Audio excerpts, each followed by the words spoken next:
जहां था कचरे का पहाड़ वही बनेगा ऊर्जा का भंडार। नागपुर में देश का पहला सीबीजी प्लांट तैयार। नागपुर से एक बड़ी और सकारात्मक खबर सामने आई है। शहर के भांडेवाड़ी क्षेत्र में देश का पहला सीबीजी यानी कंप्रेस्ड बायोगैस प्लांट लगभग तैयार हो चुका है।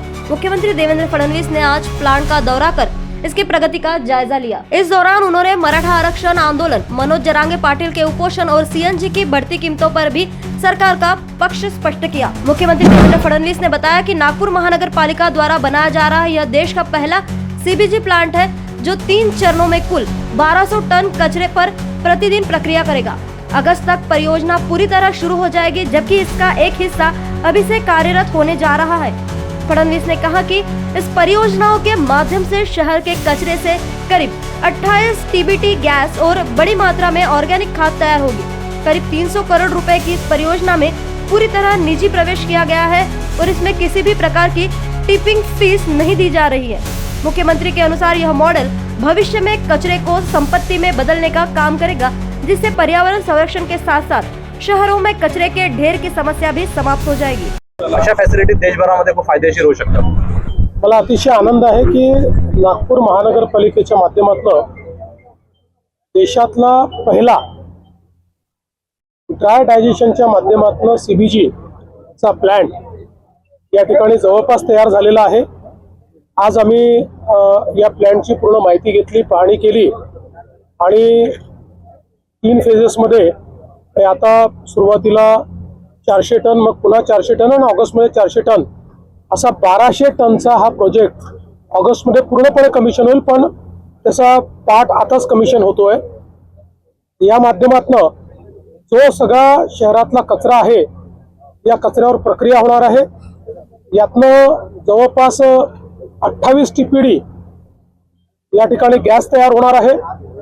त्यासोबत जवळपास 120 टीपीडी जे ऑर्गॅनिक मॅन्युअर आहे ते मॅन्युअर या ठिकाणी तयार होणार आहे आणि त्यासोबत जवळपास 400 टीपीडी आरडीएफ तयार होणार आहे की जे आपल्या सिमेंट फॅक्टरीजला किंवा इतर ठिकाणी लागतं। त्यामुळे जवळपास संपूर्ण जो कचरा आहे या कचऱ्यातनं एक मोठी व्हॅल्यू या ठिकाणी तयार होणार आहे। हा देशातला पहिला असा प्लांट आहे की जो विदाउट टिपिंग फी या ठिकाणी संपूर्णपणे खाजगी गुंतवणुकीतून करण्यात आलाय।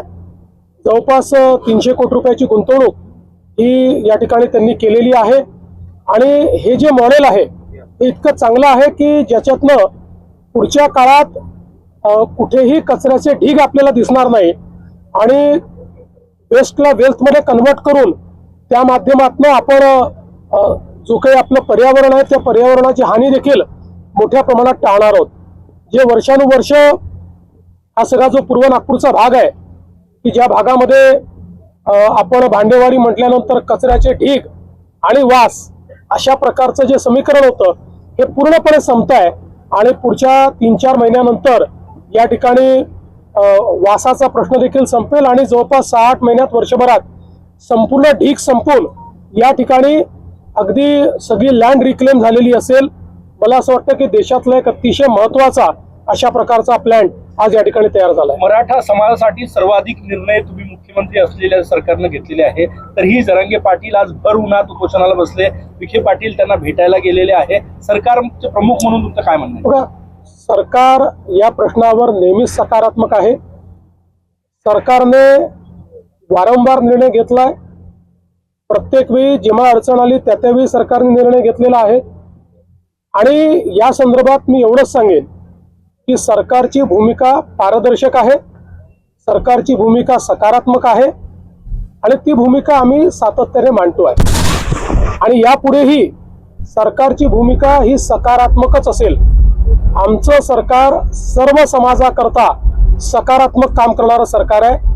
आम्ही समाजांना एकमेकापुढे आणून भांडण करत नाही, सगळ्यांचं भलं कसं होईल हा प्रयत्न करतो आणि विशेषतः मराठा समाजाच्या संदर्भात मी पुन्हा एकदा सांगतो, जेवढे निर्णय मी घेतले आणि शिंदे साहेबांनी घेतले एवढे इतिहासात कधी झाले नाहीत आणि पुढेही आम्ही मराठा समाजाच्या हिताचे निर्णय घेतच राहू। फक्त हे निर्णय घेत असताना देशाचं संविधान, देशाचे हायकोर्ट आणि सुप्रीम कोर्ट यांनी दिलेले निर्देश याचं मात्र पालन करावं लागेल। त्या निर्देशांचा अवलंब न करता जर एखादा निर्णय घेतला तर त्यातनं केवळ प्रसिद्धी मिळेल, पण तो निर्णय टिकणार नाही. त्यामुळे संविधान आणि न्यायालयाचे निर्णय यांच्या कसोटीवर जे ज्या निर्णय आम्हाला घेता येतील, त्याच्या कसोटीवर खरे ठरणारे जे जे निर्णय असतील ते सगळे निर्णय आम्ही घेऊ. रंगेंचं आंदोलन सुरू झालं की ओबीसी समाजामध्ये एक भीतीचं वातावरण, तुम्ही त्यांना काय आश्वासन? तर मी असं स्पष्टपणे सांगतो, एका समाजाचं काढून दुसऱ्या समाजाला द्यायचं अशा प्रकारचं या सरकारने कधीही केलं नाही, आम्ही करणार नाही. ओबीसी समाजालाही घाबरण्याची आवश्यकता नाही. आम्ही मराठा समाजाचंही त्या ठिकाणी समाधान करू, त्याकरताही सगळे निर्णय आम्ही घेऊ, पण त्यावेळी ओबीसी समाजावर कुठलाही अन्याय आम्ही होऊ देणार GR काढण्याची मागणी त्यांनी केलेली आहे. नाही. त्या संदर्भात आता चर्चा चाललेली आहे, एवढ्या डिटेलमध्ये मी बोलणार नाही. मी पुन्हा एकदा सांगतो, न्यायालय, कायदा आणि संविधान याच्या चौकटीत बसून कुठलाही निर्णय घ्यायला आम्ही तयार आहोत. प्लांट का आपने निरीक्षण किया है, क्या बताएंगे जी, CNG एक ये बहुत ही महत्वपूर्ण इस प्रकार का प्रोजेक्ट यहाँ पर तैयार हुआ है. जो म्यूनिसिपल वेस्ट है करीब 1200 टन पर डे, 1200 TPD, उसका प्रोसेसिंग का ये प्लांट है. इस प्लांट में से बड़े पैमाने पर जो हमारा गैस है वो निर्मित होगा.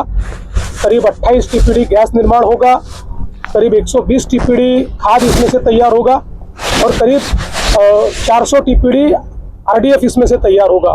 तो एक प्रकार से देश का ये पहला प्लांट है जहां पर पूरा जो कचरा है ये ड्राई डाइजेशन की पद्धति से इस प्रकार से कन्वर्ट हो रहा है और विदाउट टिपिंग फी यहाँ पर इसका निर्माण किया है. इसमें सुसबिड जो कंपनी है उन्होंने इसमें निवेश किया हुआ है और देश की एक बहुत अच्छी टेक्नोलॉजी अब ये साबित होने वाली है. मैं ऐसा मानता हूँ कि ये पूरे क्षमता से चलने के बाद पूरे देश में यही टेक्नोलॉजी का उपयोग लोग करेंगे. पेट्रोल डीजल के बाद अब CNG के भी रेट बढ़ गए हैं, 2 रुपए बढ़े हैं मुंबई में आज से. हम सभी लोग जानते हैं कि दुनिया में ऊर्जा का संकट है, विशेष रूप से फ्यूल का संकट ये सब जगह है. दुनिया के सारे देशों में, ऐसा कोई देश नहीं है, अमेरिका सहित सारे देशों में ये रेट्स बढ़े. अमेरिका में तो बहुत बड़े पैमाने पर ये बढ़े, यूरोप में बढ़े, हमारे आसपास के देशों में बढ़े. अगर हमको सप्लाई चेन मेंटेन करनी है तो हम लोगों को ज़्यादा पैसा पे करना पड़ेगा. जैसे ही मुझे लगता है कि ये सारा क्राइसिस खत्म होगा तो प्राइसेस स्टेबलाइज हो. नागपुर से रीता खरेतिया की खबर. निष्पक्षता का कदम, आपकी हर समस्या में आपसे पहले दिखेंगे हम हैं न्यूज फर्स्ट. ईश्वर का सच, हमारा साहस और आपका विश्वास. सच, साहस और विश्वास.